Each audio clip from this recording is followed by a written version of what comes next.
torsional pendulum पर्छ total pendulum पर्ने बित्तिकै तिमीलाई पऱ्यो यो चाहिँ रिङलाई हप्तासम्म त यहाँ राख्यो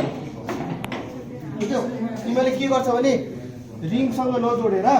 यो जोडे हुन्छ त्यो रिङ भैमा हुन्छ फेरि तिमीले खोल त्यो रिङ त्यहाँ राख्छ फेरि त्यहाँ भैमा राख्छ त्यो गर्दा तिम्रो झन् लामो टाइम त्यही भएर यो तिमीले यहाँ राख्ने बित्तिकै तिम्रो पहिला विदाउट डिस्क अनि डिस्क राख्नु पर्यो होइन विदाउट डिस्क गर्दा गर्नु पर्यो डिस्क राख्दाखेरि यो यताबाट निकाल्नु पर्छ है त्यही भएर यो एउटा कुरा यो ध्यान दिने यो पर्यो अब यसको गर्ने तरिका सुन्नु न यसको तरिका भनेको त जस्तो लेन्थ भन्यो होइन लेन्थ भनेको लेन्थ भनेको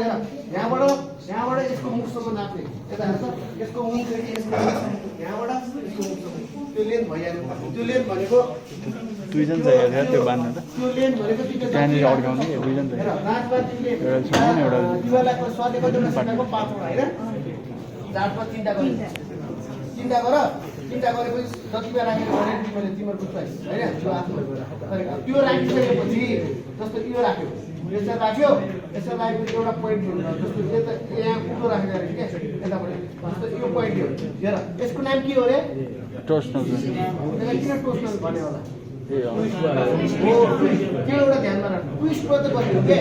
तिमीले के गर्छ जाँचमा ए सुन हल्ला नगर जाँचमा यसको त रिडिङ त तिमीलाई थाहा हुन्छ बसिरहेको हुन्छ तिमीहरू घुमेर आउँछ उनीहरू डाटा चाहिँ लिइसक्यो यहाँबाट एक्सटर्नल हेरिरहेको हुन्छ त्यो उसले त्यो सम्बन्ध वाच गर्ने त बार पेन्डलमा र उसलाई हो दोस्रोलाई किनभने त्यो डाइरेक्ट देखिन्छ नि त अब त्यो क्यालिपोस्टर भएन हुन्छ त्यहाँबाट देख्ने कुरा भएन एलसिआर तिम्रो त्यहाँ गएर कि उभिएर हेर्नु पर्यो अनि तिम्रो लेजर त्यही गरेर हेर्नु पर्यो अनि तिम्रो आयो अर्को के अरे चार्जिङ डिस्चार्जिङ त्यही गरेर हेर्नु पर्यो अब यो त तिम्रो यहीँ बसिरहेको हुन्छ हेरिरहेको हुन्छ अनि उसको के गर्दा त बार पेन्डलममा पनि त्यो बार पेन्डलमा ढिक्री भइरहेको हुन्छ उसलाई मतलब छैन किन उसलाई कन्ट छ डाटा होइन उसले डाटा लेख्छ अनि यताबाट राख्छ लास्टमा आउँछ बार पेन्डल र टोटल पेन्डल जस्तो होइन अनि डाटा यसो हेरेर त आहा कस्तो सफा मान्छेले सोध्छ यो तिमीले गरे हो भन्ने सोध्छ सर हो सर यही आयो ल गर त भन्दाखेरि त्यो रिडिङ आउँदैन किनकि तिम्रो जुन गरेपछि तिमीले सिरियस भएर गरिरहेको हुन्छ नि त तिम्रो डाटा कुन बेला आउँछ जुन दिन तिमीले गरेको क्लासमा गरेको त्यो डाटा आउँछ तिम्रो डाटामा तिम्रो सेकेन्डमा फरक भएछ तिमीले गरे होइन भने थाहा हुँदैन त्यही भएर एकदम राखेको स्टाइल एकदम राम्रो हुनु पऱ्यो गर्ने स्टाइल थाहा हुनु पऱ्यो तर अब आफ्नो बुद्धि लगाएर गर्न पायो भने पाइयो क्या तर त्यो अब म त्यो भन्दिनँ होइन तर तिमीहरूको बुद्धि तर त्यो प्र्याक्टिकलमा सुन न बार पेन्डलमलाई भनेको 6 डिग्रीदेखि 4 देखि 6 हलो भने चाहिँ यस्तो यस्तो यस्तो गरेर तर उसको डाटा मिलाएर उसले त स्योर चोर्या भन्छ नि है त्यही भएर यसलाई भने ट्विस्ट टोर्सनल पेन्डलमलाई हल्का ट्विस्ट मात्र गर्ने जस्तो तिमीले एउटा पोइन्ट लिने यो ट्विस्ट भनेको हाफ मात्र हुने यस्तो 1 2 यसरी 10 ओसिलेट हुँदा कति टाइम हुन्छ त्यो लेख्ने फेरि अर्कोचोटि पनि गर्ने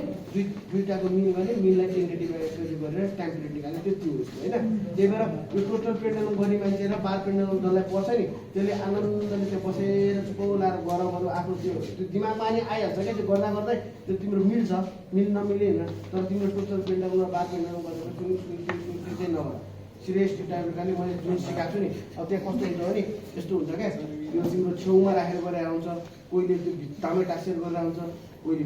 अलिकति सबै मिडमा राखेर त्यो बार पेन्डलमा यसो राखेपछि त्यो मजाले तिम्रो रिडिङ लिन्जेलसम्म तिमीले त्यो चलाउनै पर्दैन घडीको पेन्डलमा कसरी हटिन्छ होइन त्यस्तै हो यो पनि अब तिमीले त्यो चाहिँ त्यो राख्न जानेन भने त तिम्रो त्यो बेला बेला हल्लाइरहनुपर्छ होइन एकचोटि हल्लाऊ त्यो हल्लेपछि त्यो मजाले तिम्रो त्यो कतिचोटि लगभग 5 मिनट जति होला त्यो टोटल त्यस्तै 5 मिनट 10 मिनटकै होला त्यो 10 मिनटसम्म त्यही ऱ्याङ्किङमा मजाले